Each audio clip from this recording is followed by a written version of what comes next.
बिस्मिल्लाहिर्रहमानिर्रहीम। अस्सलाम वालेकुम वरहमतुल्लाहि वबरकातुहू। जब भी हम कुरान की तिलावत करते हैं, हम जन्नत के वादों को पढ़ते हैं, मगर क्या आप जानते हैं कुरान में सिर्फ 7 मरतबा जन्नत का लफ्ज़ वाहिद फॉर्म में आया है। जी हाँ, जन्नत यानी सिर्फ एक जन्नत का लफ्ज़ कुरान में सिर्फ 7 दफ़ा आया, और हर मरतबा उसके साथ एक गहरा पैगाम, एक बड़ी हिकमत और एक फितरत का राज छुपा है।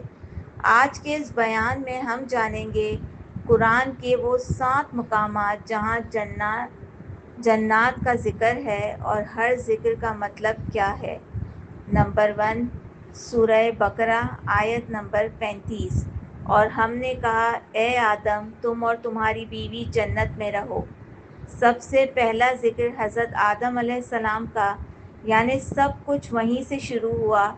जन्नत से ज़मीन तक का सफ़र, पहला राज, जन्नत तुम्हारा असल घर है, दुनिया सिर्फ़ एक इम्तिहान है।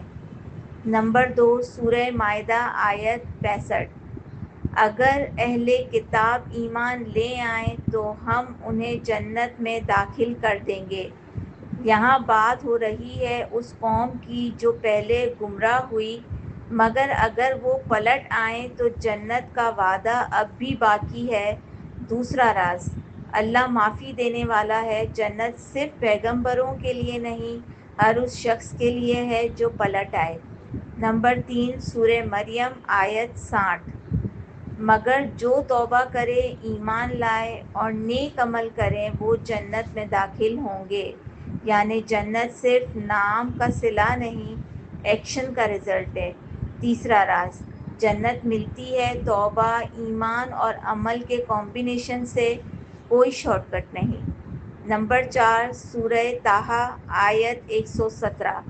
ए आदम, ये तुम्हारा दुश्मन है, कहीं ऐसा ना हो कि तुम्हें जन्नत से निकाल दे। शैतान का सबसे पहला टारगेट क्या था? इंसान को जन्नत से गिराना। चौथा राज, हर फितना का असल मकसद तुम्हें तुम्हारे असल घर जन्नत से दूर करना है। नंबर 5, सूरह मोहम्मद आयत 6। वो लोग जो ईमान लाए और अच्छे अमल करें, उन्हें जन्नत में दाखिल करेंगे। यहाँ पे अल्लाह डायरेक्ट कह रहा है, कंडीशन क्या है? ईमान प्लस अमल। पांचवा राज, जन्नत का रास्ता सिर्फ अकीदे से नहीं, अमल से भी गुजरता है। नंबर 6, सूरह फजर आयत नंबर 30। ए मुतमइन नफ्स, अपने रब की तरफ पलट जा और मेरी जन्नत में दाखिल हो जा। ये सबसे इमोशनल आयत है। जब तुम दुनिया में सब कुछ सह चुके होगे तो आखिरत में एक निदा आएगी, मेरी जन्नत में आ जाओ। छठा राज, जन्नत सिर्फ जिस्म का सुकून नहीं, रूह का भी सुकून है। सातवां, सूरह नूह आयत 72। और मैं उन्हें ऐसे बाग दूंगा जिनके नीचे नहरें बह रही होंगी, जन्नत। हज़रत नूह अलैहिस्सलाम की कौम का अंजाम, कुछ डूब गए और कुछ जन्नत के हकदार बन गए। सातवां राज, जन्नत का वादा हर दौर में था, लेकिन हर दौर में लोग उसे रिजेक्ट करते रहे।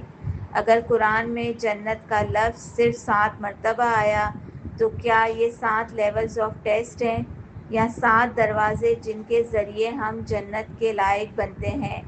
या अल्लाह हमें हर वो अमल करने की हिदायत दे जो हमें इन 7 मकामात की जन्नत तक ले जाए। आमीन या रब।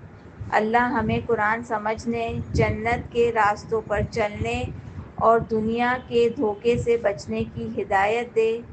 आमीन। खुदा हाफिज़।